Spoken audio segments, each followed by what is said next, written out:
Would Green Arrow ever want to visit Robin Hood's forest? Yes. He sure would. Welcome to the greatest DC comic show on YouTube. It's Fanboys Live and the Retro Review. There ain't nothing on TV tonight, so we're so happy that you're here tonight to spend time with us. And we are going to have a bunch of fun. Joining me, as always, the Royal of Foils, Signature King. How are ya? I am well. It's chilly down here. What do So you? I didn't put on the jacket because it's too light, so I got to put the hoodie on. I thought you Oh, meant chili like that was your Sunday snack for tonight. this Super Bowl Sunday, so chili kind of goes hand in hand with those. Yep, sure does.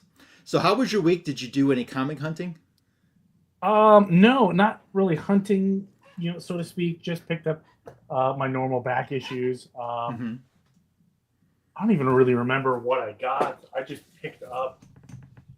Oh, I did get one cool thing. I shared this in the chat. I'll share it with everybody else. Yeah. The original Toxic Avenger cast from the original movie is coming to town. So I really want them to get this signed because this is the first cover and story of the Toxic Avenger. So Yeah. I think it'd be really cool to get them signed. Very In terms nice. of comics, one I got the Boss Battles #1 foil, Okay. and I got the DC AEW. I don't even know what that is. Foil as well. So I only got 2 foils. Okay. But yeah, rest of the Absolute series: Batman, Wonder Woman, KO. They even threw in some books that I didn't pre-order. Okay. Um, That's how you get some sales. Just Yeah, right. Put it in the Signature King's pile. Just make them buy it. Right. That's funny. Well, that's good. I spent a little time comic hunting today. I did pretty good, meaning that I stayed definitely within the intended budget today. Okay. So it's always That's good to good stay within news. budgets. Yeah. Yeah. Yeah. So that's kind of been what's up. In a minute, we'll talk about the latest DC Comics news and we'll get into our retro review tonight. So we have a special guest, another first time guest tonight. Isn't this awesome, Tony? Yeah, I love the first timers. I do too.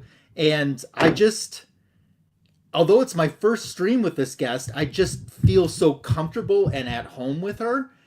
And it's already been proven backstage that we're like in sync already. So I love that. And I'm so happy to bring her on. It's that comic girl, Mars.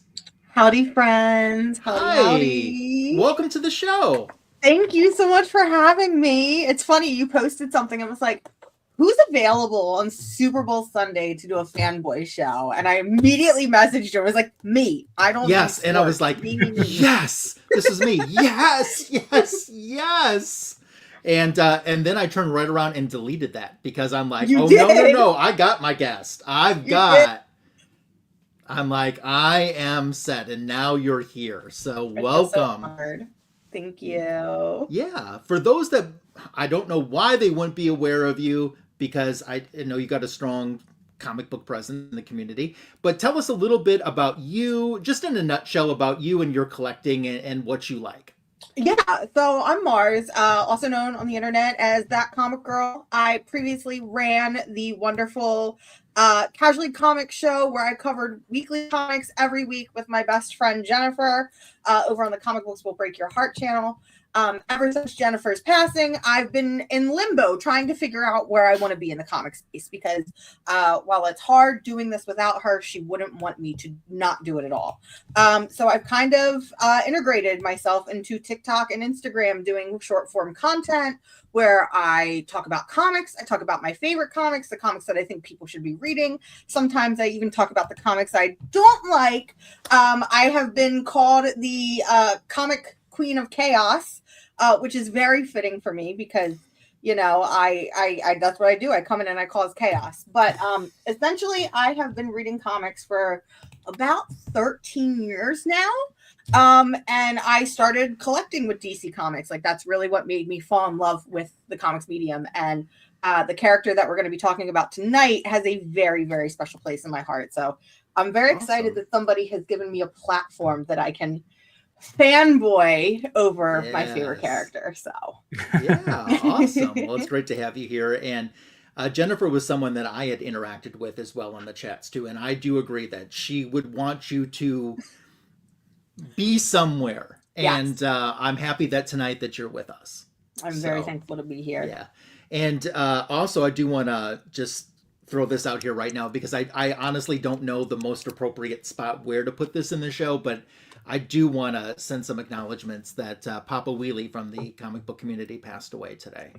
And I was really sad to hear that. I just want to send condolences out to the family and the friends and everyone that knew Matthew. So our thoughts and prayers are with you.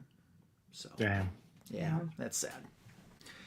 Tonight, let's say hi to our chat who's joining us. If you're watching on the Rewind, thank you for tuning in as well. First in the chat, Muabunga to the White Tiger Cool, Calm, Collected, Ruben Guzman. How are ya? Our friend, the Art of Alan Shell, is saying, what's Super Bowl? I don't know nothing about a Super Bowl. Now, Alan, that's too personal of a question for us to address here on the show, but thank you for submitting it anyway. And Gordon is here. Gordon doesn't like Kid Rock. No, I'm just kidding. He doesn't like the bunny. So, $1 million. Wow. I could get me a couple good comic books with $1 million. Or one really good one. Yeah. Let's say meow to the Jackson Roy Kirk. Meow. Olivia stopped by too. Thanks for always showing up, Olivia. We certainly do appreciate it. Gordon says, talk about the comics you don't like. You don't want me to do that. We'll be here all night. Digger Jim is here. How are you doing, Mr. Jim? Hope that you're doing fantastic. Also, John's Comics with Friends, the original Super Bowl partier, is here with us tonight. So he's probably getting his Bad Bunny on right now. So it's great to have you guys here. We certainly do appreciate it. As we start out the show with some DC Comics news, some big record milestones announced. Heritage Comics announced a private sale with the highest graded Batman #1. It's a CGC 9.4. With the second highest graded Superman #1, CGC 8.5, the Mile High pedigree. Batman sold for $6 million. Superman sold for $7 million with anonymous buyers. Wow. When I hear that, I just think that it's a silver hair Bronze Age babe racking up Dude, that. She got it for the dioramas. Yeah, she got it. Yeah. So I don't know if you know Sarah, silver hair Bronze Age babe, but she's on her show at least once a month. And oh my God, she loves to take those dioramas on the back of the Treasury and she makes them. Like not only even on the facsimiles, but like in an original book, she'll take it too. And that is a little heart attack inducing for somebody in the chat. I won't mention who. But it is. So, she's a huge Superman and Batman fan, so that sounds like that's her wheelhouse. But... See, I always wonder if it's Nicolas Cage, because Nicolas Cage is known for buying those ridiculous books. That's true. Now, they just had the Action Comics 1 sale, which was the highest comic book ever sold, but that was actually his copy that sold. Really? Unless he bought his back from himself. I don't know if it was that one, because I thought that one they found in a closet in San Francisco. Okay, because I know it got stolen and it got recovered. And I believe... so that's a totally different story. So I know that he had his Action Comics #1 stolen, and it was within 24 hours he had a replacement. Now, the rumor has it is that he just went and bought back his own copy because somebody, jumped at it and was like, he wants to buy it real quick. Why not? Let me just get the money for it. Yeah. So that is the rumor, that he bought back his own comic book after it was stolen. I was under the impression that his comic got stolen. The insurance that it was insured by paid him out. So when it was recovered, it went to the insurance company because they technically owned it now. Maybe. And the insurance company flipped it to get some money back. So that's how it went out to public. So when you hear people saying the Nick Cage, I think someone just recently bought the Nick Cage variant, or not variant, or the collection, because we were talking about that a couple weeks ago. Buy it. I mean, I guess in theory he could have, but he was compensated for that lost copy Oh. by his insurance. Yeah. So I have no idea. I can't just call him Cage and be like, what I up, just dude? think it's one of the funniest stories that like this man is such a nerd that he needed a copy within however many hours. Yeah, exactly. It's like, I can't go without knowing I own an Action Comics #1. I mean, if I had Nick Cage money, I mean, I probably would. I'd probably do the same thing. Gordon thinks it's me. Now, if it was Sensation or All-Star 8, maybe. But no, I can confirm it is not me. Olivia, tonight, you might be able to tell by the colors that's present in 2 of our 3 panelists what character we'll be delving into in just a little bit. So, Gordon's saying that's what happened. He got the insurance money, and later they found the comic book, but don't know what happened to his Tech 27. Interesting. Okay, another piece of news. I don't think anyone was expecting some merchandise that came out to celebrate DC Comics' 90th anniversary, but DC teamed up with AMC Cinemas for some popcorn buckets. And there's several different ones. So you get the popcorn bucket, then you get a lanyard, and then there's 2 cards. Like you could switch out the card in the lanyard. So here's the Action Comics #1, and then you could switch that out for that card as well in the lanyard. They also offered a Superman #1, and I should say on the front that the characters that you see, they're like raised. Oh, they're like embossed. Yeah, oh, embossed. That's nice. So, yeah, so there's the Superman. Then we have Batman. Some classic covers there representing. And these went on sale. Oh, look at that one. Some Ross Andrew. These went on sale at theaters, AMC theaters across the U.S. Like some had them on Wednesday, some had them on Thursday. Then the website started offering them on Friday. When the website started offering these on Friday, they sold out in seconds. Yeah. Literally seconds, and they were gone. And then the Hawkman goes with this Flash one too. And then we have this Justice League one. So I think they're cool. They're cute. They look like a book. They would look great on a shelf. Yes, exactly. I think they're neat. Yeah.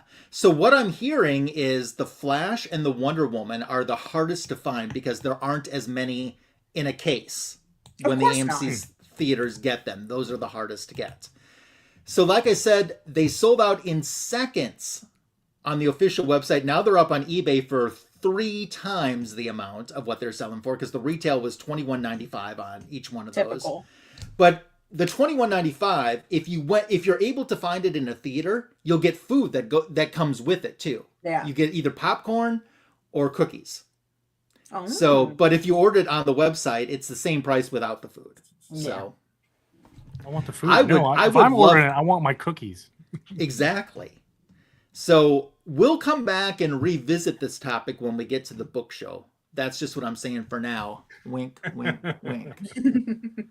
So Olivia says she likes the Flash Justice League. What did you guys think of those? Is there any of those that you liked, or? I mean, they're cool, but I mean, I wish they would have had a little bit more variety. Yeah. I don't know. I liked the Wonder Woman, but I wish that the image that was in the lasso or that was in the lanyard was what was on the tin. If it was that cover, I probably would have bought one immediately just to put it on my shelf. Yeah. Looks like Niall has joined us. How are you? Thanks for stopping in. We appreciate it so much. Yeah, I'm sure SK was hoping for some Shazam. Listen, growing up a big Shazam fan, you never get anything, so I'm used to it. It would have been cool, but I never get it. Okay. So, but it would have been cool for maybe a Constantine one.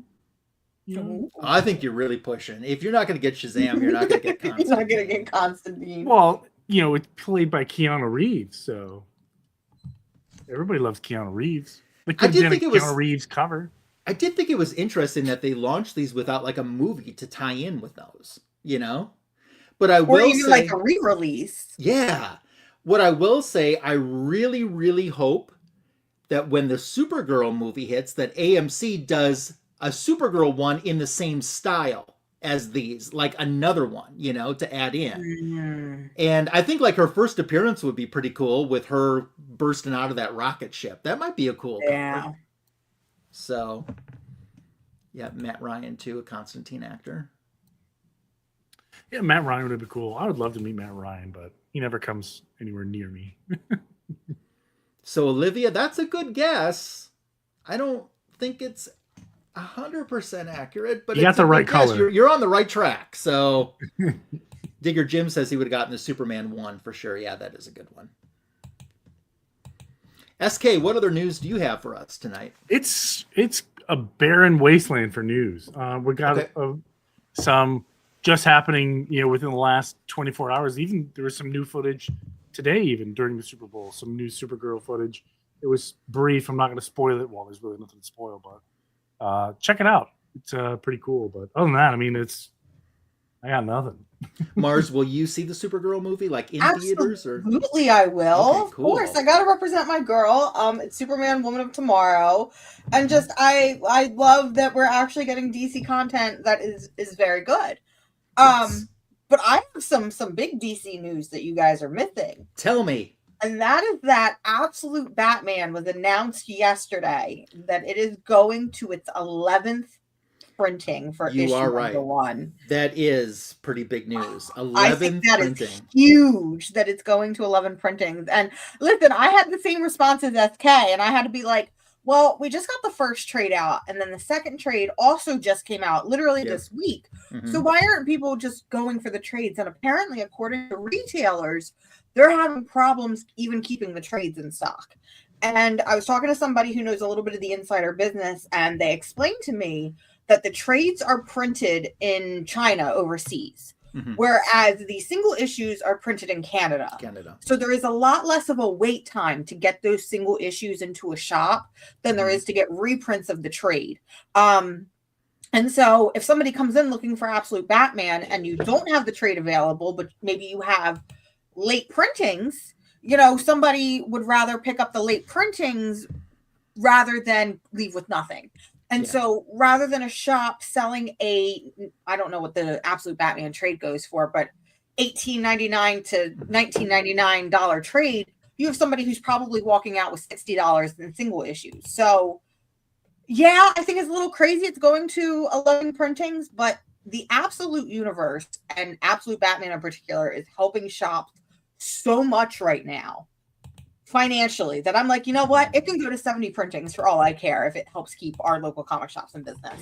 Yeah, exactly. I say stop at 2. You don't need to go beyond that. Like honestly, like there's no at that point if you're printing it 11 times, like there's a demand there, but it makes people want to go back and maybe start the story wherever it is now, whether it be issue 3, 4, or 5, whatever.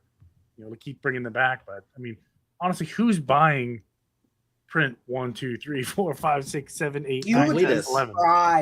Completists. There's not me. I'm a completist. There's not even that, way. but Batman fans are a special type of breed. They really are. They're rich. Well, actually, I don't think I own a second printing of anything because I don't care about a second printing. Even if they have a really cool exclusive foil cover. Forget it. If I got first print, I'm not doing a second. SK's got his hard, fast comic rules, Mars, and that's one of them. Another one that he is anti-facsimile, where I love the facsimile. I love a good facsimile. If I can't get my hand on the real thing, give me a facsimile. That's right. I think I own 2 facsimiles in my entire collection. I know one that you own, but I'm sure there is. You own the Superman Shazam Treasury facsimile. Yep. And the other facsimile I own is another Shazam issue. That's it. Okay. Yeah. See, I was surprised you didn't get that first Constantine as a facsimile. Nah, no. I got the only reason I got the Treasury one is because I already had the regular version. I had a German copy, and I was like, a foil facsimile that'd be a cool, hat trick to get all 3. But do not send me a single facsimile. I will be like, I don't know who this person is living here anymore. Send it right back. So instead, send them a whole AOK of second printings. Second printings of facsimiles. I don't want to forget about saying hi to Matthew, who popped in, Mr. Gretzky Yes, 9966. Thanks for being here. I hope you've had a good weekend as well. You're an awesome friend. So my question for everybody in the chat is, do you buy more than one printing of something? Whether it be Absolute Batman. I know Tim, the comic collector, one of the co-founders of the show, he will buy anything Death of Superman. Anything Death of Superman. We don't know who the beardless man is. If it's got a cute cover, I'm gonna buy it. But so if they announce like your favorite story, let's say Blackest Night, if they announce a 14th printing, you're gonna run out there and buy it. I love that. And I'm not going to. It is possible because when Green Arrow Rebirth happened, when Benjamin Percy and I can't think of his name, but when Benjamin Percy did the Rebirth run, I bought first, second, and third printings just because I was so happy that my favorite character was finally back. And I look at them, and all that's different with the first, second, and third printings is the color. The color of the cover, yep. Yeah. Issue 1 is blue, issue 2 is red, second printing is blue or red, third printing is green. That's it. But like if they do printings, like for example, Absolute Wonder Woman, the first print had a different cover on it, and I loved it. I bought it immediately. I don't care. Yeah, I liked when they did on one of the Absolute Wonder Womans on a different printing. They did that homage cover to Sensation one. Yep, and that's the one I love. That's the one I got. Yeah. Yeah, I don't know. I see extra printings as the same kind of boat as a random issue getting like, this is the cover Z for this. There's 26 different covers. Like that is. So I take it FK. I take it FK. You don't like variant covers then? I do when it's special. Okay. Like when there's a reason for it. Okay. Because now like this AEW DC Comics, like this has like 17 variants, and I don't know why. 3 or 4 is cool, 5, yeah, but 17. Yeah, you remember when Batman and Catwoman got married? They had 58 variant covers. That's a little much. Too many. And your girl owns about. No, I'm just kidding. But I do own a lot. I own a lot of those variants. So yeah, there has to be like when Rebirth came out. Okay, that's when you do your big variants. You know what I mean? But they only had a couple. Yeah. But I don't get it. That's a whole nother topic for a whole nother day. I could do a whole show about stupid stuff like that. Yeah. And Olivia, personally, I think someday we'll see Donna. I don't think it's going to be in the immediate, like in the next year or two. I don't think so, but I think someday we will. Yeah. So, yeah. And SK, by the way, in Absolute Wonder Woman, the Absolute Suicide Squad has been put out there. And very cool. It's a much different lineup than what you're probably expecting. So cool. What issue was that? It's the current issue, so I think that's... I didn't read the current. I'm up to the current. Okay, then I don't want to say anything else. So no, that's okay. That's okay. Yeah. They did tease Absolute Shazam and the Superman. So we'll see. Did they? Yeah, so we'll see. Yeah. Hey, Quentin, thanks for stopping in. Appreciate that. Issue 16 is the current, so... Mm-hmm. And Olivia likes the Wonder Woman versus Sonya cover on that special that you were talking about, SK. Yeah. Yeah. Cool.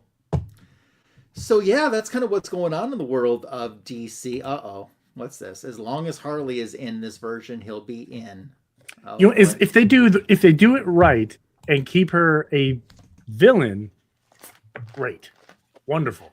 You can't have Harley as a good person. It's not what the founding Harley Quinn fathers would have wanted. It's not what she was meant to be. See, Mars, in that kingdom of his, there are specific rules. I see that. So, there are rules in this kingdom. Yeah. That's so funny. Well. What a dumb hill to die on. I know. We're going to get into our retro review tonight. And tonight we're actually going to start out with the wedding special. So it's Green Arrow and Black Canary's Wedding Special. Now, we let Mars pick out all 3 books that we're retro reviewing tonight. And tell us why you picked this book first, Mars, before we get into the review. Because all the other books I wanted were taken. No, I'm just kidding. that actually is true. I'm just kidding. So the other 2, the first 2 books that I had picked that we'll do later on in the show, were immediate. Like I knew immediately I wanted to do those. Mm-hmm. So I was like trying to come up with a singular issue because we had 2 of the 3 picked. And I was like, you know what? I'm going to keep on brand with a character. And Green Arrow and Black Canary just mean so much to me. They are my 2 favorite characters in the entire DC universe. I love them so much. And I have literally read this issue so many times to the point where I didn't have to do a reread for this retrospective because at this point I could probably quote it. I love seeing them get married and it makes me happy. And also, we're going to see them get married again this week with Sirens Love Hurts, which comes out on Wednesday and is done by Teenie Howard and Babs Tarr. So I figured why not do a little retrospective on the original wedding in preparation for the second wedding. So about 1.5 years ago on the Retro Review, we did the issues that led up to this one, but we didn't do this one. Planner. So yeah, so this is kind of a, you can catch that on the rewind too if you do a search when this show's over with. But we'll kick this off tonight, and I'll start out our retro review, and we got a pretty awesome cover right there for the wedding special. Amanda Connor, it's so good. Connor. And I think I saw yours was signed. That's what I was going to say. I think yours was signed, right? Yes, it is. It is. Mine is signed by Amanda. So, yeah. Love that. That's awesome. So we get started here in the issue with some reminiscing.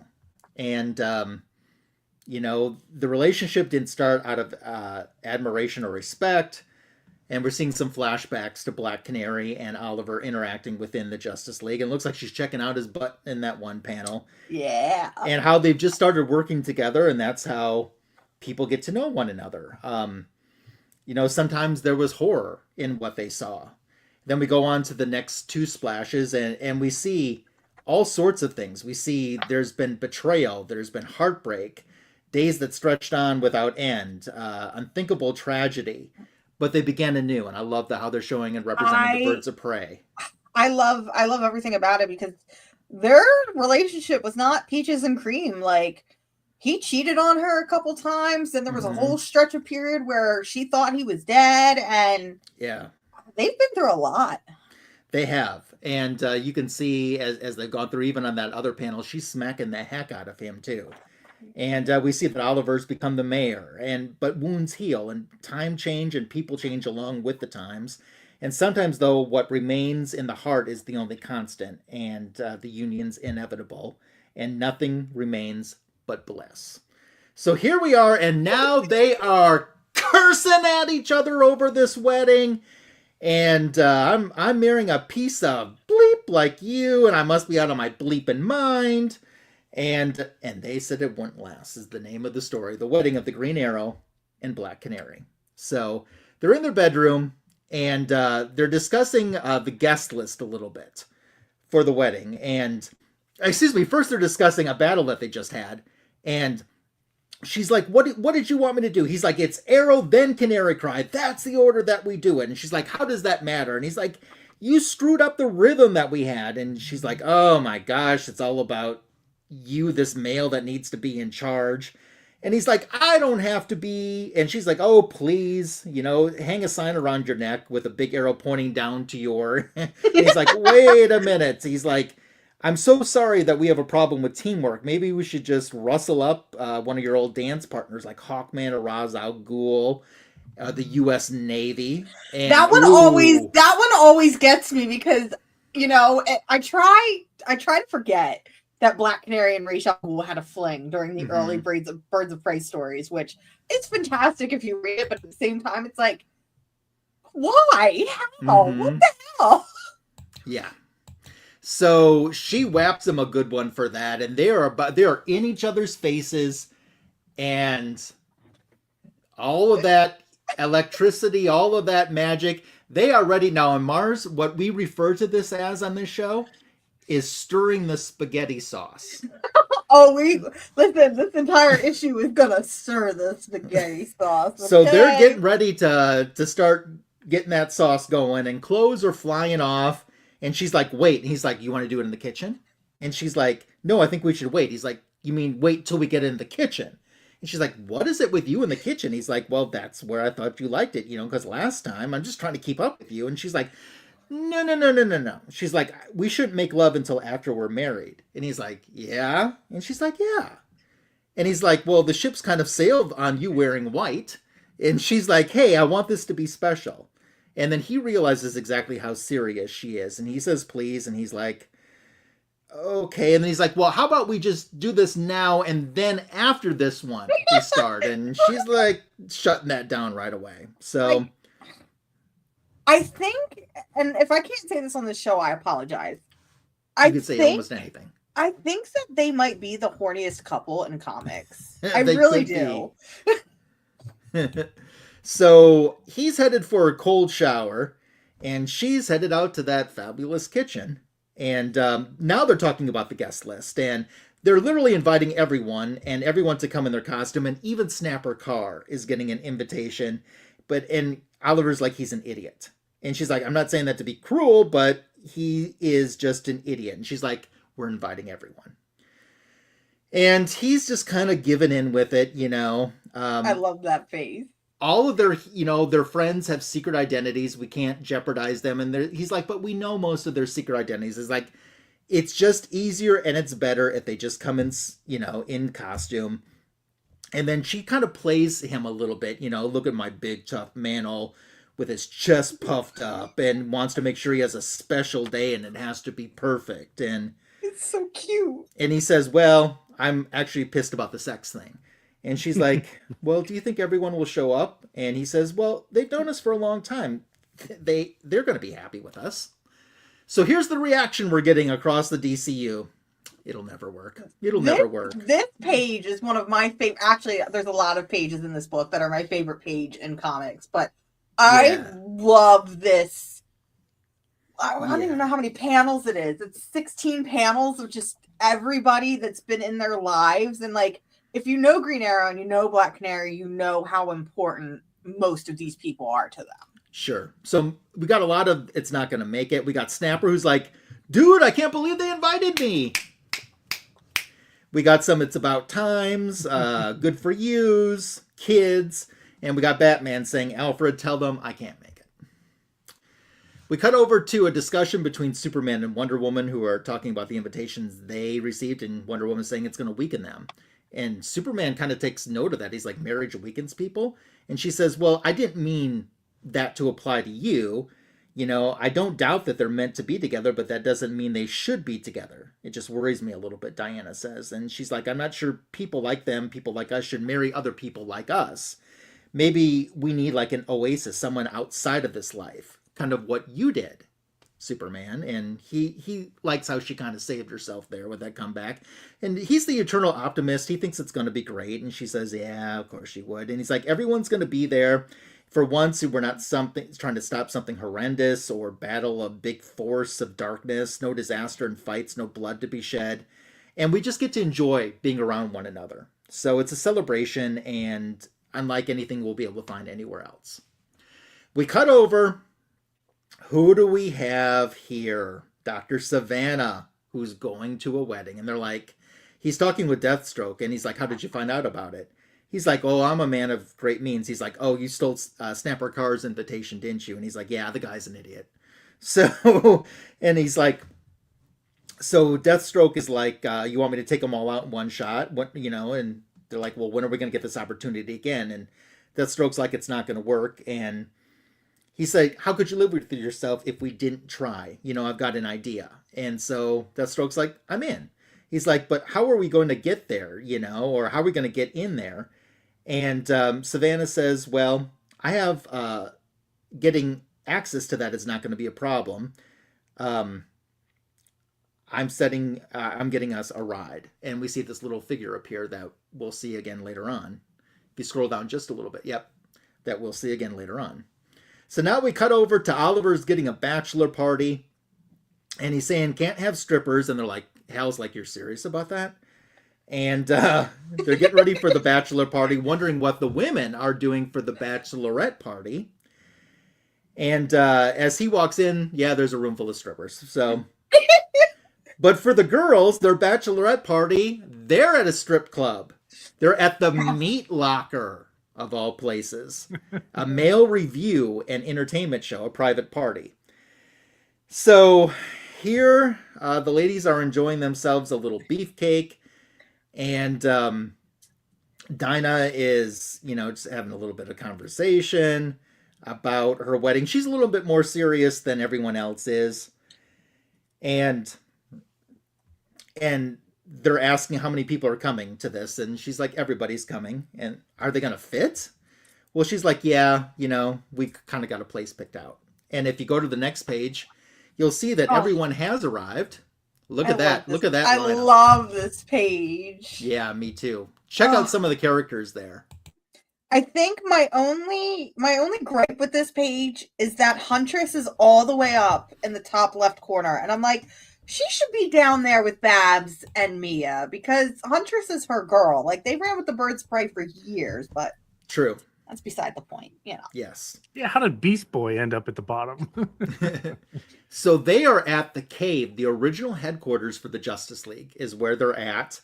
And the moment is here. It is time for Dinah to walk down the aisle. I love that she has fishnets in her wedding dress. That is just so classic. She's walking. Her. It is. She's walking by all the heroes, all of her friends. Oliver's eyes are getting big. And all of a sudden, fire.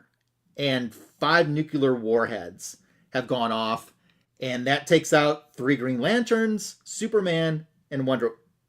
more than 3. All their big guns. They're top tier heroes, powerful heroes. They're gone. As soon as they're gone, instantly Deathstroke has arrived with a band of supervillains. And then look at this next splash that we get. It is all out chaos at the very beginning of the wedding. And as that continues on, there's some shock. How did they even get in here? We had some stuff set up and for safeguards. And they're like, well, they must have had activated a device in the cave that that's producing this force field. And Dinah's wedding ring gets taken. And she is not about to let that happen. So she goes after it. Deathstroke has it. Give me my ring, you son of a bee. And then Oliver's like, Bridezilla's leaping before looking. And he's like, go help her. And she's going to get her ring back. And Deathstroke's like, I believe the cliche is come and get it. So the Arrow family is firing some, giving him a quote, an ass full of arrows or something like that. And he's like, don't worry. I just wanted to kiss the bride.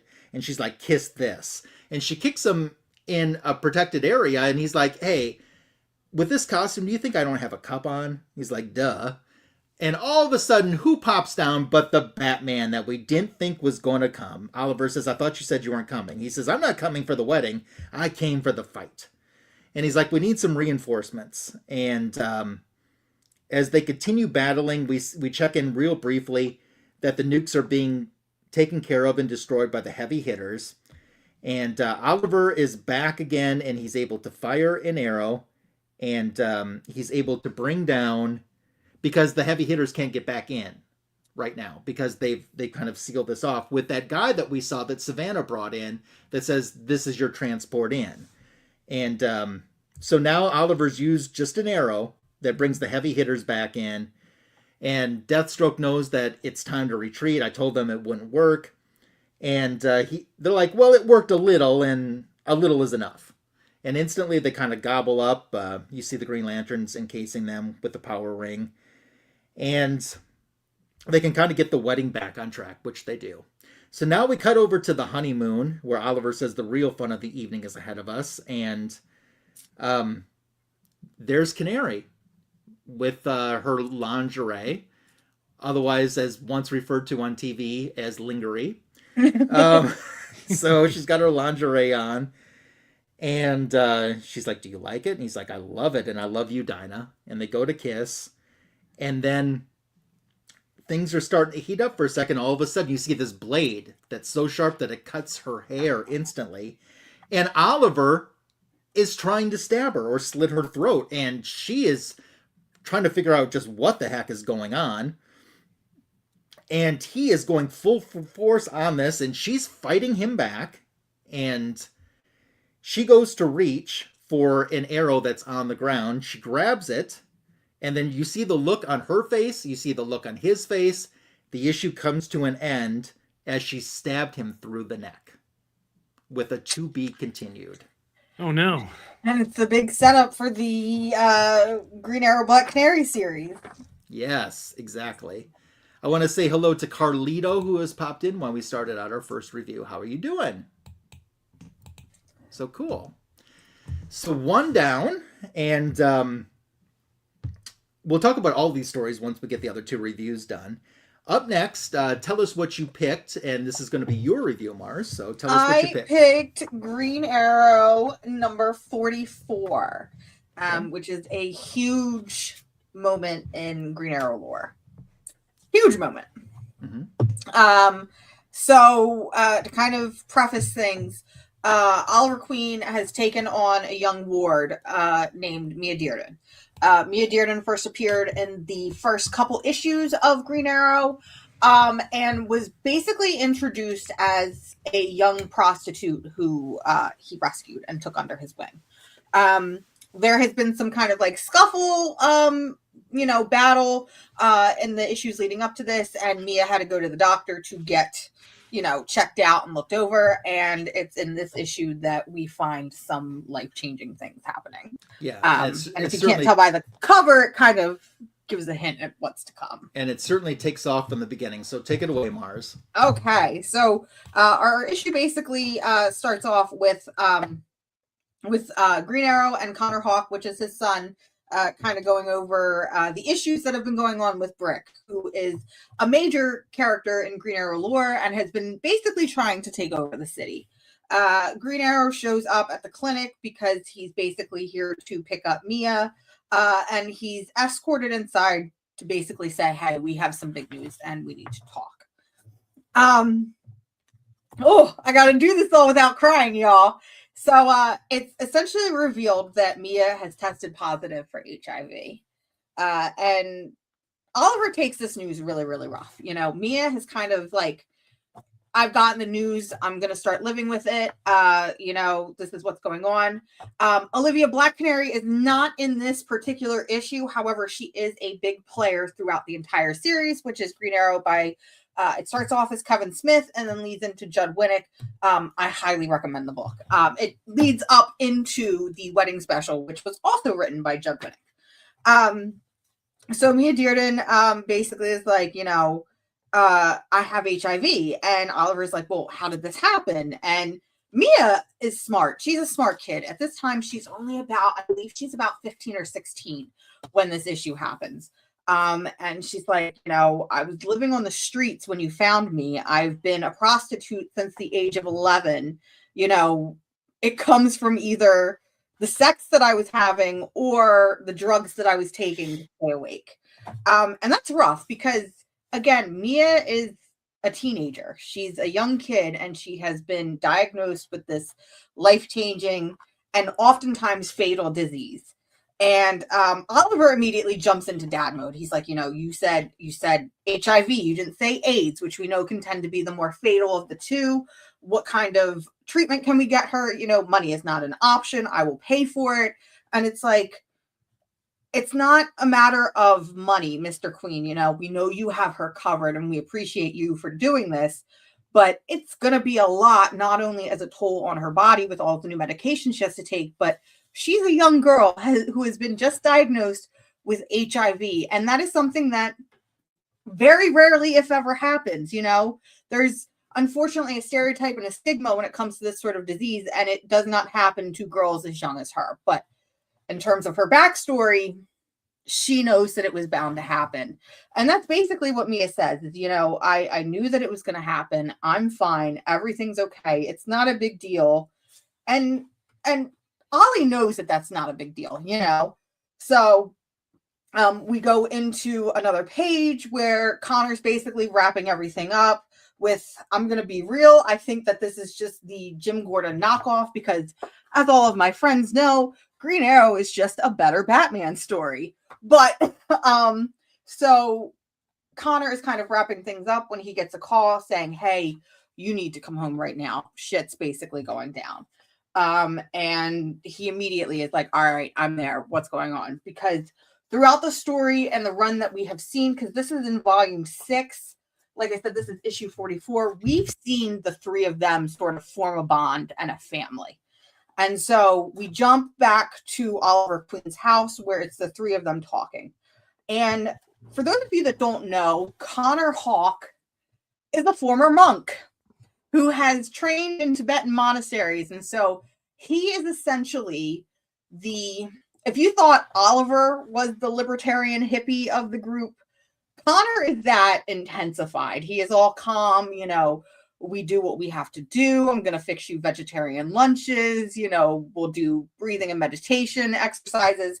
So he's basically like, what's the word I'm looking for? He is the sense of the group right now. He's the one that is being the most rational between the three of them, because you have Mia, who is obviously shutting down because obviously this is a big traumatic thing that has happened. You have Ollie, whose mind is probably running a million times a minute because he has already faced trauma with all of his wards. We saw back in the 70s and the 80s with Roy Harper, where Roy was a drug addict. And then Oliver had Connor Hawke, which was the long lost son that he never knew he had. And then he took on Mia Dearden.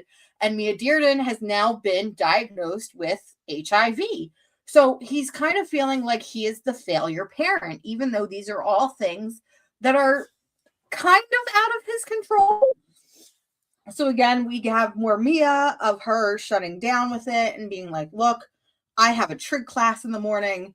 I just got stitches taken out. Like at this point, I just want to go to bed. I don't want to think about it. And we get this really, really great panel where it transitions from Connor kind of standing in their training area basement and Oliver, who is standing in his room because he can't sleep. And then we see Oliver go and check on Mia Dearden. And Mia, can hear him go past, but she doesn't say anything. And then it cuts to Ollie going back into his training basement where he essentially takes all of his anger out on the world. And it is a beautiful wordless panel where we don't need any words to know exactly what he's feeling. Then we jump into 2 weeks later, and Mia Dearden is trying to readjust to her new life. She's got a cocktail of medication that she now has to take. And we have Connor, who is jumping into mother hen type mode. He's making sure that she takes her med, making sure that, she has enough food. He's trying to help in any way he can. He offers her lunch because she made a comment saying, hey, the medication is easier if I eat something beforehand. So he's basically just trying to do what Oliver is not doing, because at this point, like I said, everybody has shut down except for Connor. And so Connor basically has to buck up and yell at his own father. And I feel like this is such a relatable issue where maybe we've all had that moment where we've seen somebody who is special to us shut down. We have to be like, look, things aren't as great as we're all making them out to be. This is what needs to be done. And he basically says, look, I need both of you to realize that this is happening and this is what we need to do moving forward. So we see Mia Dearden, and she's back in school because, again, she's only a high schooler. And we see her kind of have an interaction with a boy that she's been having a crush on. And then she kind of gets upset with herself. And we transition to a scene later that evening where her and Connor are having a talk. And Connor basically wants her to admit that she's not okay. And so he's like, look, you need to talk to me. You tested positive for HIV. I need to know what's going in your head. Are you worried about the future? Are you worried that you're on limited time? What's going on? And Mia looks at him and is like, I'm not afraid of dying. Mia is this very headstrong character, and that's something I've always admired about her. And he doesn't believe her at first. And she's like, I'm not afraid of dying, but what I am afraid of is that I'm dirty. And she's like, I'm dirty and I've got this thing inside me and it makes me dirty. And she knew that she was like this already because, remember, she comes from a life of prostitution. Her father forced her into this until Oliver Queen rescued her. And so, especially as a woman, you already have that thing in the back of your head of who's going to want you now. Well, now she has this, fatal disease that's not only fatal, but easily transmissible.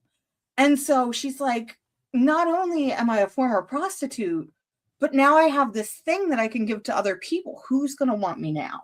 I'm infected and who's going to love me? And then we get this really tender moment where Connor kisses her. And leading up into all of these issues, Mia has kind of gone from, she's a love-struck teenager, At the very beginning, she has a crush on Oliver because that's who rescued her. And, oh, he's an older man. Like, it's kind of weird. Kevin Smith, we need to talk, but whatever. So then as Judd Winick came onto the writing, he kind of transitioned that teenage crush to Connor, because Connor at this point is probably in his early 20s. It's a lot more defendable for her to have a crush on a man closer in age rather than somebody who's in his 40s. And so the two of them kiss. And, she kind of laughs and is like, does this mean that you're my boyfriend now? And he's like, no. And he's like, so this was just one of those symbolic things to make me feel better? And he's like, yeah. And she's crying, but it's the first smile we've seen on her face the entire issue. And she just goes, well, that stinks. And then she's like, we could just make out again. I mean, if you're really looking to help my self-esteem. And she calls him a wuss. And I think that is just, it's peak Mia Dearden, where it's like she's had all these emotions bottled up inside her, and now she's finally realizing it. And the entire time this is happening, Ollie is watching from inside. And so it's a beautiful issue. And I know we said we were going to talk about these more at the end, but I really want to bring up the fact that Judd Winick's best friend, Pedro, died from HIV. So this was kind of like a tribute issue to him, and was something that he knew he always wanted to bring into his writing, but wasn't sure how to do it. Well, Kevin Smith kind of gave him a perfect setup of a character like Mia Dearden. So you can really see a lot of the writing in this book. It's really personal to Judd. And I think it's just a really, really beautiful issue. And I feel like people don't talk about it enough. I agree with you. Well, let's see how things play out. SK, if you need some help too in this issue, I can interject a little bit too. I know you didn't spend a lot of time with this as you normally do. So, but you can take it away. I'm going to say right out of the bat, huge missed opportunity for a Hemogoblin villain appearance. If you recall, we reviewed the Hemogoblin, who is, when the AIDS epidemic was at its peak, DC decided they were going to do the right thing and absolutely drop the ball trying to do it. There's a villain called the Hemogoblin. Really? Who runs around and infects people with AIDS. Okay. Wow.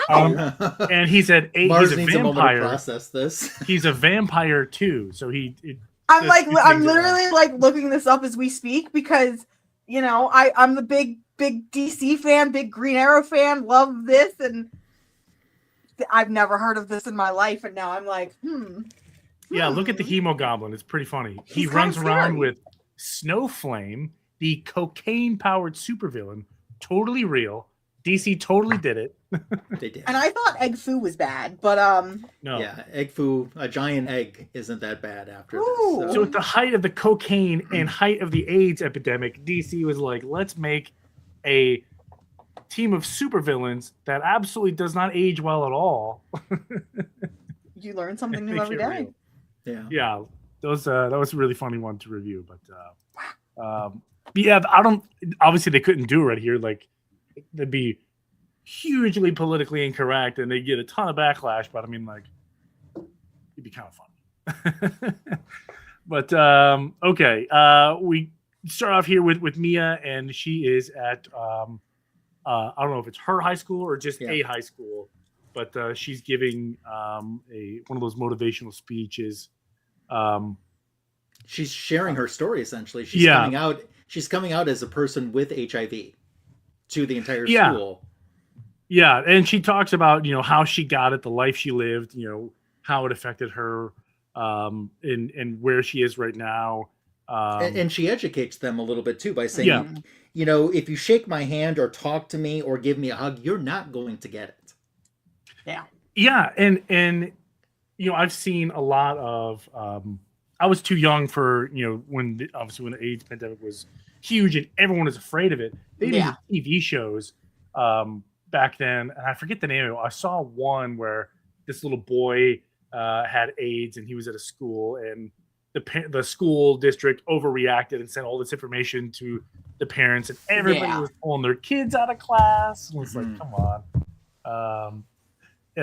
But yeah, obviously, it's a good thing that she's talking to these kids and about why you wouldn't want to live that kind of life. She was very brave. We see Oliver Queen and Connor Hawke obviously watching the background, and they're kind of having their own issues they're dealing with at this time, and it seems like they're starting to get on the same page as well. So we cut to not Oliver Queen, but bad guy here, and I can never remember this guy. Danny Brickwell. Brick, that's my man. Yeah, and he's talking about the deal that he had with the Penguin. Here's a little bit better. So they're kind of worried that the under crime world, that they don't want to step on Penguin's toes, but at the same time they're like, why not? We can take them out. And they're like, well, they're kind of strategizing when someone comes in to say that Green Arrow's waiting to talk to him. And they're a little bit surprised by that. Green Arrow just shows up and he's ready to take care of business. Yeah. And it's during this interaction here, so Brick is talking to somebody else, and he kind of scolds this employee like, hey, never interrupt me. It's Green Arrow. Real quick, semi but also not related story. I work for my state's government, and my director and I had almost this exact interaction. He jokingly said, never interrupt me unless it's the governor. And I pop into one of his meetings, and he said, hey, what are you doing? And I was like, you remember when you said not to interrupt you unless it's the governor? It's the governor. Right outside. And he's asking for you specifically. So, okay. Really funny. And it kind of reminded me of that, but I digress. But he says, what about Green Arrow? Like, he's here. He's in the building. And sure enough, we cut to Green Arrow. Came in unarmed, so to speak. I didn't see any. I think they disarmed everything them. was quivered. Not quivered. Yeah, quivered. Everything was quivered. That's the word I was looking for. Not unarmed. Everything was quivered. But yeah, they're talking about they talk about here. This one was really funny. Skater punks and jerkwads on TV do stunts. I made a movie. Like, what? I love the mid-2000s. Yeah. Yeah, this was, you could definitely tell what era this was written in. It's so good. There was a few things in here that made me laugh, and they have this really intense back and forth. Because Oliver knows that this guy is so powerful that the cops aren't going to come after them for fear of retribution. And the other people that could come after him or potentially stop him, everyone's afraid of him, and they don't want the retribution coming back. So leading up to this issue, he literally kidnapped the mayor's child, and they couldn't do anything about it because they were so afraid of him. Yeah. Yeah, so they, like two, well-behaved gentlemen that they are, they said to step outside and they're going to settle it. So here we have this really intense battle. And I don't know a whole lot about Brick. So is he literally made out of brick? He's literally a brick. All right. So but he does that makes sense. He does tell his henchmen that if for some miracle, Oliver wins, you let him out. Like he's a man of his word. Yeah. For as good as that word is in the underworld, Yeah. But yeah, arrows are just bouncing off of this guy. You know what I mean? It just, how do you fight someone who's made out of a rock? With arrows aren't really gonna do it. Yeah. But I got to admit, the way this fight was resolved was pretty unique, and I'm not gonna spoil it till we get there. But yeah, this huge fight. Oliver Queen is not doing well. He's kind of getting tossed around here. He's getting beat up. He's getting tossed. Just getting his butt kicked. And Brick here is kind of taunting him, like, when are you going to learn? Like, how are you going to defeat me? Essentially bringing a gun to a knife fight, or a knife to a gunfight. Yeah. But he's got this special arrow here that he pulls out and shoves it in his mouth, and it goes off, and it is foam. It's like a glue bomb, kind of I glue. think. Yeah. When I saw it, it kind of reminded me of that stuff that you get like a hardware store that comes out, like a foam like the foam expanding foam. Yeah. So fun fact, this is not the first time during this Green Arrow run that Ollie has put an arrow into somebody's mouth. Wow. Yeah. Which I thought was pretty unique. So I don't know if he's dead, but he isn't. Oliver uses the he uses a dissolvent to get the glue out, but he left it in long enough to prove that I could have killed you if I wanted to. So essentially I have won this match. It's an I beat you moment. Mm-hmm. Yeah. You got your ass kicked. His goons let him out. Oliver, we cut back to some sort of hideout, or maybe his apartment. Not sure where he is, but here we see Speedy, which I thought was pretty cool. Yeah. Mia basically is like, look, I want to help and fight you. Like, I have limited time on this earth, probably. I want to do what you do and, spend the limited time that I have helping people. She's like, so I'm your partner. And he's like, excuse me? Yeah, and he's not having any of it. He's absolutely puts his foot down. No way in hell. But here we go. Cut to the end. And here they are. Yeah, great. Yeah, he basically says, you can do it, but we're going to do it my way, and I'm going to train you and make sure. Because I don't remember if it's during this issue or during another issue, but I think it's during an earlier one when she first brings up becoming his sidekick, and he's like, I'm not Batman. I don't put children in danger. Mm-hmm. And I love that because there's this constant back and forth between Batman and Green Arrow, and actually there's a 3 or 4 issue arc later on in this run where Red Hood shows up to Star City and basically tries to convert Mia to the dark side, and is like, look, it's gonna happen. It happened to me. It's probably gonna happen to you. And there's a whole conversation where Batman and Green Arrow are talking, and Green Arrow's like, look, this is your problem. Like, you didn't love the kid enough. So now he's trying to hurt my kid. If my kid gets hurt, I'm going to kill you, essentially. So I love the foil between Batman and Green Arrow. I think it's so cool. Yeah, it is pretty cool. So let's talk in general about the 3 stories that we looked at tonight. Just some general comments. If you don't mind, I'll start.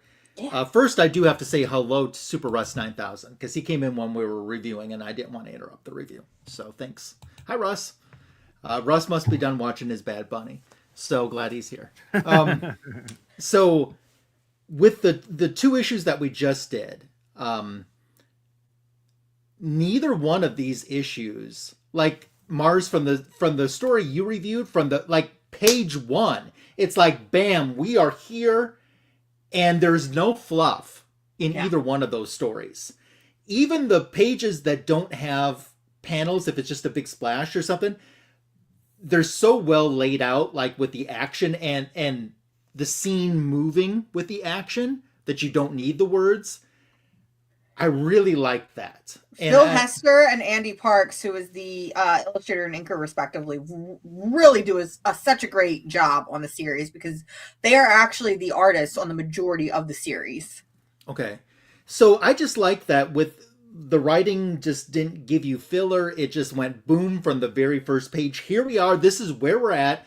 And it felt very episodic, which I think a good comic book should. It should feel like everything's been building to this one episode, and I like that. With the wedding special, I like that there were lighthearted moments, like with the snapper car, and he's an idiot, and they reference that.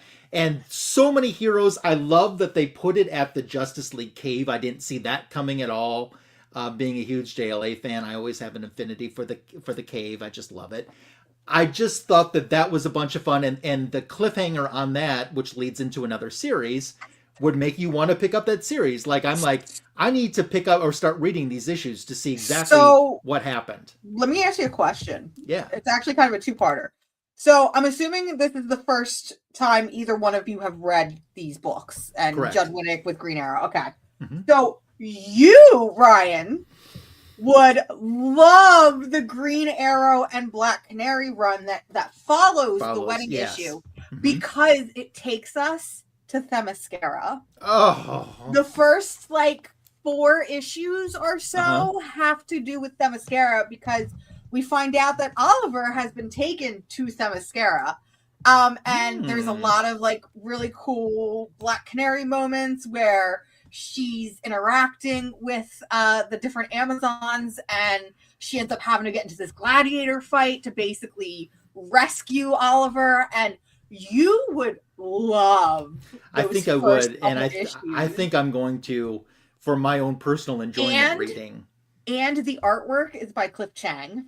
Oh, cool. Yeah, Wonder Woman artist too. Beautiful. Yeah.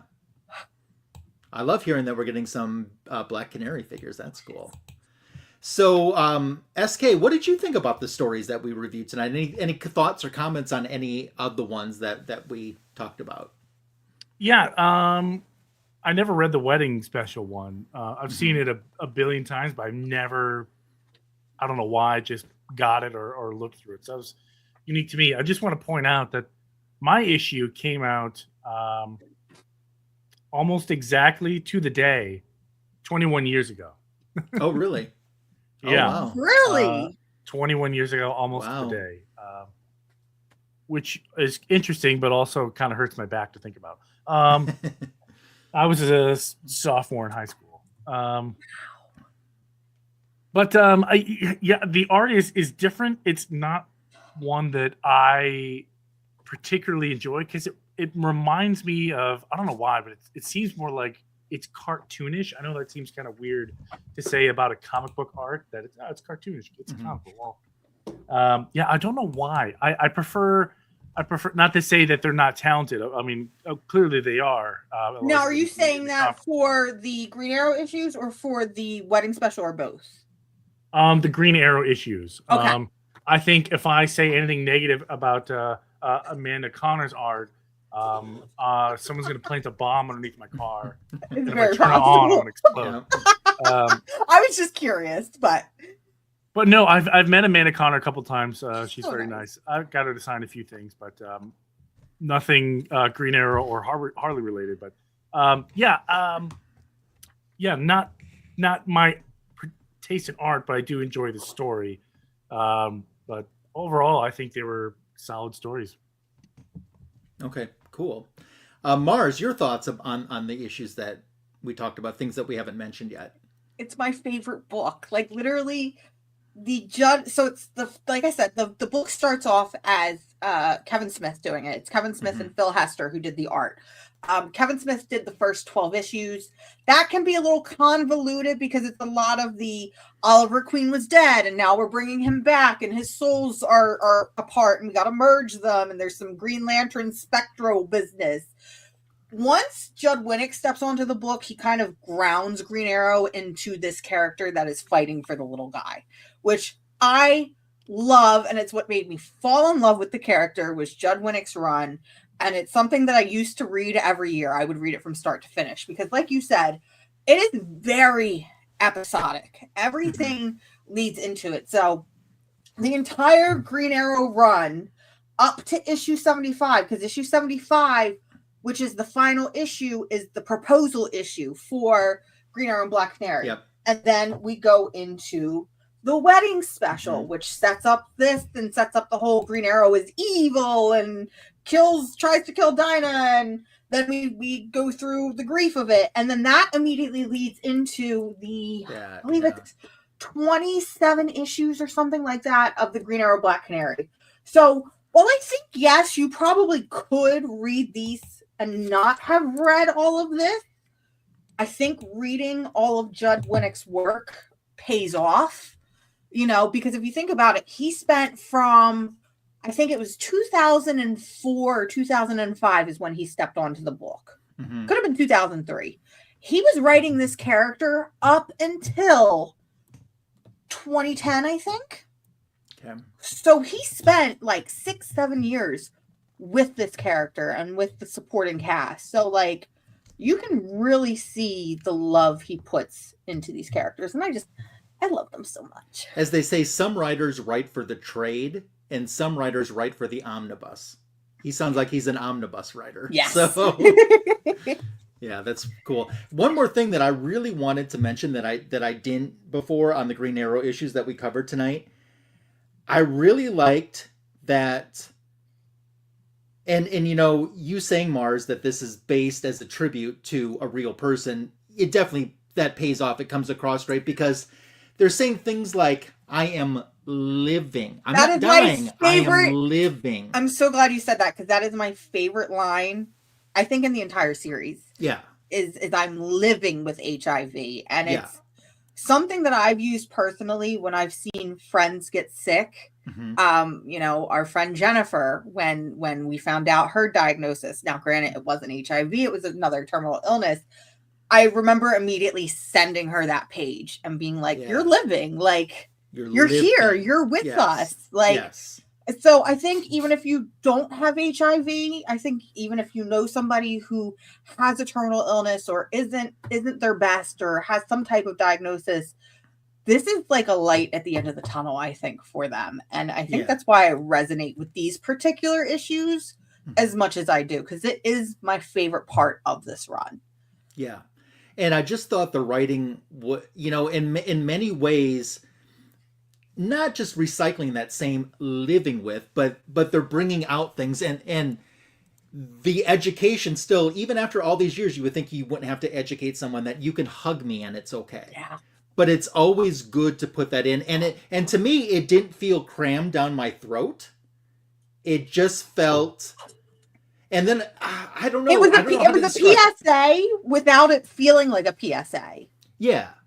And the courage it takes to stand up in front of a gymnasium full of your high school students and share your story like that. I mean, that's right there. That makes you strong enough, qualifies you to become Speedy just from having the bravery to do that. So if you can do that, my gosh, you can probably stop most things, you know. Mia Dearden is one of the coolest characters in the DC universe, and I need DC Comics to stop disrespecting her because she disappeared around the New 52. Actually, she disappeared prior to New 52. She disappeared around the Cry for Justice arc, which was around 2011.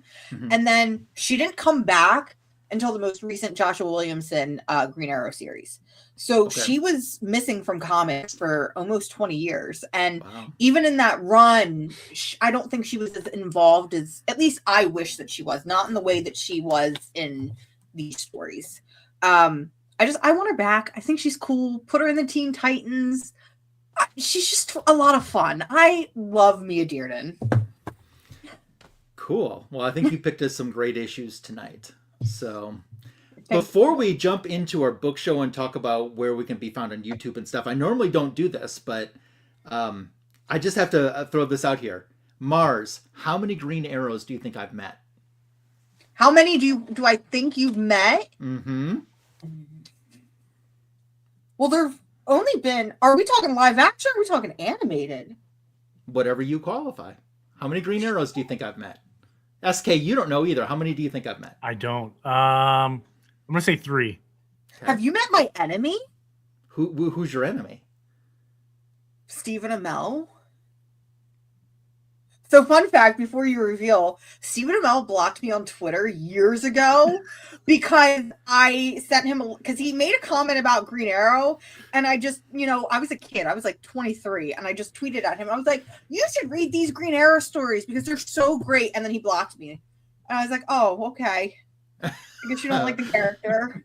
Like, and I wasn't doing it to be mean. I was just like, hey, you're Green Arrow. These are some really great Green Arrow stories. He misunderstood your intentions. And... I was very upset, but it's fine. At least anyway. If it's any comfort, at least he actually read it. I'm gonna say that's true. He did read your comment. This is true. I'm gonna say he didn't like it, but he read it. So you've met 4 Green Arrows. 4? Oh my gosh! So both of you have given me a little bit too much credit. I have met 2 Green Arrows, but I met one of the 2 Green Arrows twice. Okay. That counts as 3. Okay.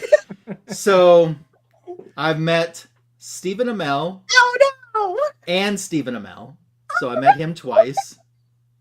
And I have met Justin Hartley. Which was the Smallville Green Arrow. Smallville, yeah. Okay. I was thinking that maybe you met like what's his face? The guy that plays Dum Dum Dugan in Captain America. No. Because he voiced Green Arrow in one of my favorite Green Arrow shorts, which is available on YouTube. Everybody should go watch it. It's beautiful. I love it. Go watch it. And I'll say both of them were really nice to me. So until you were there to give them money. Until I start making recommendations. So yeah. Well, this all makes sense now when Stephen Amell said, "You don't know Mars, do you?" And I looked at him and I went, "Boys go to Mars for candy bars." And then he's like, "Okay, I'll sign." No, that didn't happen. So Mars bars? Yeah, Mars bars. So yeah, cool. So let's move on to our book show portion. With the book show, Mars, we like to talk about if we have anything coming up on our own channel or if we're going to be guest appearing anywhere on someone else's channel. And by the way, I did leave a link for Mars' channel in the description for this video. Please subscribe if you aren't already. So do you have any appearances coming up or any content coming up or? So I always have content coming up because I am now a short form TikTok and Instagram creator. I have to post every day or else the algorithm hates me. Okay. So I post almost every day on Instagram and TikTok. You can find me at That Comic Girl. If you are looking for me on Instagram, though, it's That Comic Girl with 3 L's because somebody stole my name. Has posted once in 2011, never posted again. Instagram won't give it to me. It's whatever. But you can find me on Instagram at That Comic Girl. And like I said earlier in the show, I give comic recommendations. I talk about my favorite comic characters. I talk about some of the mess ups with DC Comics. I'm probably going to be doing some Green Arrow content because Ryan invited me on and now I've got the Green Arrow bug again and I'm probably going to reread this entire series for like the 80th time. Nice. But yeah, you can find me over there where I'm always talking about comic books. Cool. What do you have to share with us as a book show? I have a few things to share. Do it. Do it. So I kept very on theme. So I've got 3 things to show. Okay. The first one is my Justice League of America number 75, which is the first appearance of Dinah Lance as Black Canary. Iconic cover where she says, "Now do you admit I can take Wonder Woman's place?" I found this for $25 when I was a young punk kid, like 5 years ago. I know I'm not that old, but very grateful for this. I had to show off. So I had earlier shown off this cover, which is the first issue of Green Arrow Black Canary by Cliff Chang. If I can do this without breaking it. This is one of my most prized possessions. Ooh. It is the Green Arrow and Black Canary statue. If I can, I love that. Green Arrow Black Canary statue, which is based off of the cover. Said cover. That's cool. If there's a fire, I'm grabbing this. I know it's replaceable, but I'm grabbing this. However, my most prized possession. So I met Phil Hester a couple years ago. Mm-hmm. I'm very grateful for it. There was a signature on my book here, not on that book. However, so I met him, talked to him on Twitter. I was like, "How many books can I bring you? Because I love this run." And he's like, "Girl, bring me however many you want." So I bought him a stack like this. No biggie. It was all Green Arrow. And then he was doing like little con sketches for $25. And I wanted him to do a sketch of Connor and Mia. And I was like, "Look, I will give you $50 if you can do both of them." And he's like, "Sure, give me your book and I will do it for you." And I'm like, "Well, you said these were like 5-minute sketches. Why do you need my book?" He's like, "Just give me the book and come back tomorrow." I was like, "Okay." So first thing in the morning, I go over and I'm like, "All right, I'm ready for my sketch." And he's like, "It's not done yet." And I'm like, "What do you mean it's not done yet? You were supposed to do a quick," let me see if I can get this to focus. "You were supposed to do a quick 5-minute sketch for me. I don't have money to pay for what sounds like a full commission, Phil." He's like, "I don't care. Come back later. It'll be back." I'm like, "Okay." So I come back and he's like, "All right, I have this for you." I'm like, "Okay." And he did for me. Oh my gosh. Most beautiful Mia Dearden and Connor Hawke. And I'm actually really glad to be showing this off because it reminds me of that tender moment that we read in issue 44. Wow, and look at like, that. I didn't have to ask for him to do a scene like this. I just said, hey, I want Connor and Mia. And I figured he'd do some type of like action shot where they're drawing their bows together. But for him to do this sketch for me, and I'm psycho, so I photo scanned it and made like prints for myself. So I have prints of it in every single room of my house. But this is forever like... And the most amazing thing, and the best part is, it's like I tried to give him money. I was like, "Here, I have $100. I'm a broke kid, but here's $100. It's all I have. I'm sorry." And he's like, "I don't want your money." Wow. And I'm like, "What do you mean you don't want my money? You did this. Like, what do you mean you don't want my money?" And he's like, "I've never heard somebody talk about this character and these characters the way that you have, and it just makes me so happy." He's like, "Because I don't even think you were reading comics when this run came out." And I was like, "Well, you're not wrong about that, but." It was an amazing moment, and it's just proof that these are my favorite characters in comics. I love that story. That's a great story. I love them. Yeah. I mean, the story's worth more than what, if you would have been charged full price, the story's worth more than that. You know, the story's priceless. So, wow, those are great. He's such a nice man. I love Phil Hester. If you ever have a chance to meet him, do it. I just missed out on him. He was about 2 hours away yesterday from me. He's a nice little Midwestern man. He's so sweet. I love him. If you get him talking about the Arrow show, though, he gets a little mad. Okay. It's very funny. Okay. I'm going to do that when I see him. Do it. It's very funny. Nice. Well, cool. Thanks for sharing that. Thank you for letting me share. Well, Mr. Signature King, how many subscribers do you have now? I'm exactly 13,000 right now. Oh my gosh. Yeah. Wow. This guy coughs and he gets, 2,000 subscribers. Teach me your ways. I don't know. It took me 7 years to get to 1,000 subscribers, and then 90 days to go from 1,500 to 13,000. You know what's crazy is they say that that's how it happens. It's like once you hit that 1,000 threshold, it just keeps building after that. But to do it in 90 days. Yeah, that's kind of insane. I don't know what you did there. And people always joke, like, "Hey, what's your secret?" And I'm just like, "Hi." It's your charming personality.